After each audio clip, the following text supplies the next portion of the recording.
It's 196.5 kilometres from Rouen to Saint-Quentin, taking the race out of Normandy and into Picardy. And it's the first road stage of this year's tour without a single officially ranked climb on the route. So it's as good as guaranteed there'll be a bunch finish on the Champs-Élysées, or rather alongside it. Saint-Quentin's version of the Champs-Élysées is a wet international television compound today. Well, Argos Shimano, boys in white, they lost today, their sprinter, who abandoned the race, Marcel Kittel, but they've found another replacement in Tom Wieler's, who's had a third and a fourth so far. Well, that line through the middle, the lime green jerseys, is Liquigas Cannondale. The third rider in that line is Peter Sagan, but it's not in fact Argos Shimano on the right-hand side. It's FDJ, the French team, and they've got Hutorovich in third position. He's the Belarusian champion. Behind him in the orange and blue jersey is Mark Renshaw, the same protagonist we've seen towards the front in all of these intermediate sprints. And I can't yet see the jersey of the world champion Mark Cavendish. The camera's pulling back a little bit, and there he is, bottom left of our picture with the rainbow stripes around that white jersey. He's well placed if he wants to have a go for it. He's on the wheel of his teammate Boasson Hagen. Hutorovich was down in the pile-up a mile from the finish yesterday, or 2 kilometres, and he never got a chance to use his sprint there either. Inside the last kilometre now, and it is FDJ on the front. The third rider in white is Hutorovich, the champion of Belarus. As we look down from the cameras, the centre lime green boys. The third man is Peter Sagan. Team Sky rushing on the outside. I think it's Eisel, followed by Boasson Hagen, and then comes Mark Cavendish, and on his wheel is Alessandro Petacchi. They move across to join the line of Peter Sagan. Well, that's Bernie Eisel on the front with a white jersey with the blue line down the middle. The man behind him, Boasson Hagen. They're in the same team, but he's the champion of Norway. So Mark Cavendish is going to see how his hand and arm are feeling this afternoon as the acceleration starts. And Sagan's going from third position there. He's still got a teammate leading him out, but look at the challenge now starting to come on the left. That'll be Kenny van Hummel. Well, as Kenny van Hummel has gone on the left, and in fact Sagan's waiting for Cavendish to make a move, and Goss is coming on the left as well. As a quick run for the line here, Boasson Hagen is taking him on, and as they come through, that's Renshaw the late rush, and I think Cavendish took it in the end, followed by probably Goss and Mark Renshaw. Michael Rogers from Canberra on Team Sky is setting the pace here on the right and giving it his best shot here, trying to get to this 3 kilometre point and the corner. As their 4 leaders are just about there at the moment, they're still clear. 20 seconds, and there's a crash in the peloton we can hear. There it is, as riders have touched wheel, and 1 or 2 riders have gone down there. Now let's see what that looks like. There is a rider down there from Garmin Sharp, Paul, if you can see it again here.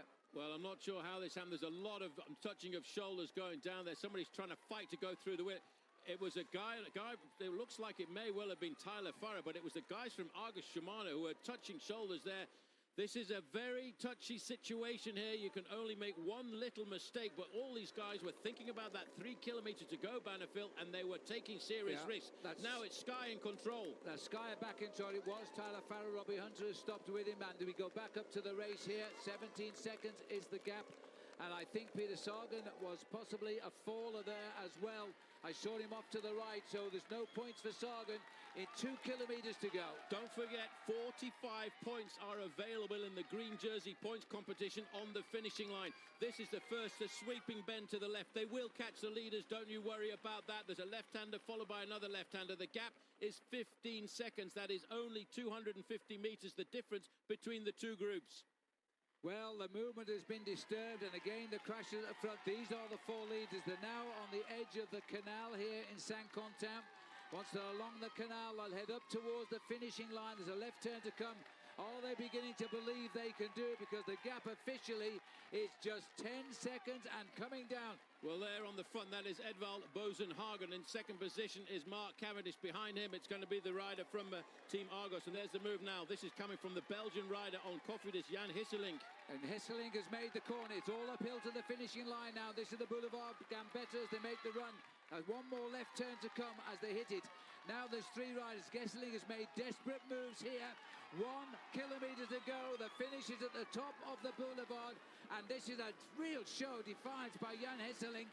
Can he stay away for the entire race? Clever move by the Belgian rider. He knew they were boring down upon him. He's not got very much more than 5 or 6 seconds advantage. It's all going to go down to the crunch. It's all going to be very, very close indeed. The Belgian rider got the jump, trying to come across his Ladagnou. They're all over the place, but it's a long, interminable climb, this. It's going to come down to the final few meters. Well, Hesseling, is he going to make it to the finishing line? They are trying to get on terms with him. The breakaway are still clear too, as Greipel's team are trying to reorganize themselves and get up to these riders now. Desperate moments as they climb up, and still no signs of Mark Cavendish getting out of that pack. These are the 3 riders hanging on, and the finish is 150 meters off this bend. They've got past it. Ertazon is he going to go wire to wire? Ladagnou is trying to get on terms. This is the win of a lifetime. Pablo Ertazon is coming up to the line. He's about 100 meters, but he's got to go. He at the right of Matt Goss is taking over. This is Matt Goss who pushes his way to the line, and Cavendish is out of this now as he's challenged by Greipel. Greipel kicks again. Cavendish comes, Greipel, Goss, and they were the order over the line. Boy, oh boy, oh boy, they nearly made it. Well, it was almost a shock win for the breakaway this afternoon, but I tell you what, Andre Greipel is proving he's got the power here this afternoon, and he really came out of that. He dug very deep. That makes it 2 wins in 2 for Andre Greipel, and he will bolt up the overall standings in the green jersey points classification tonight. Well, what a finish to the stage of the Tour de France today. The breakaway came within 100 meters of winning. In the centre point there, the green jersey of Peter Sagan. He finishes the day. He was involved in that crash, I'm afraid, as we saw that crash take out Tyler Farrar today. Farrar was the first one to crash. Well, there you can see JJ Haedo over on the left-hand side from Argentina, and Team Saxo Bank getting a very fine 3rd place. Matty Goss was in the right place at the right time, but nobody had the legs to challenge the big man from Germany, Andre Greipel. Now, a minute and a half behind the winner, it was Peter Sagan's turn today to roll in slowly, checking body parts after he was caught in the day's crash. Tyler Farrar came in 194th and last, bleeding from several cuts, but clearly fit enough to head straight for the Argos Shimano bus, where he had to be restrained from climbing the steps to have a full and frank discussion with Tom Vehlers.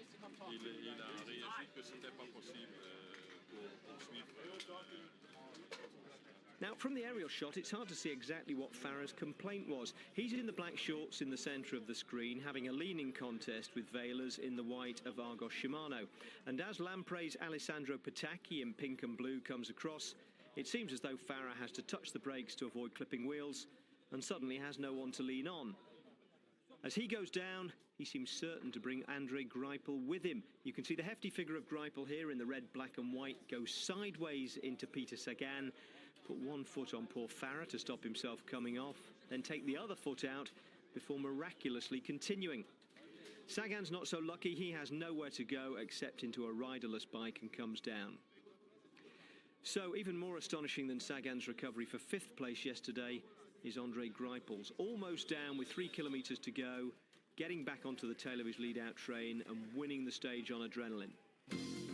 There's the result: Greipel, Goss, Haedo, then Samuel Dumoulin, Mark Cavendish, Tom Vehlers, Oscar Freire and Alessandro Patacchi. Behind them, but in front of the crash, Brad Wiggins came in 18th, talking Olympic road race tactics with David Miller, who was 19th. Cadel Evans and the rest of the overall contenders were in that group.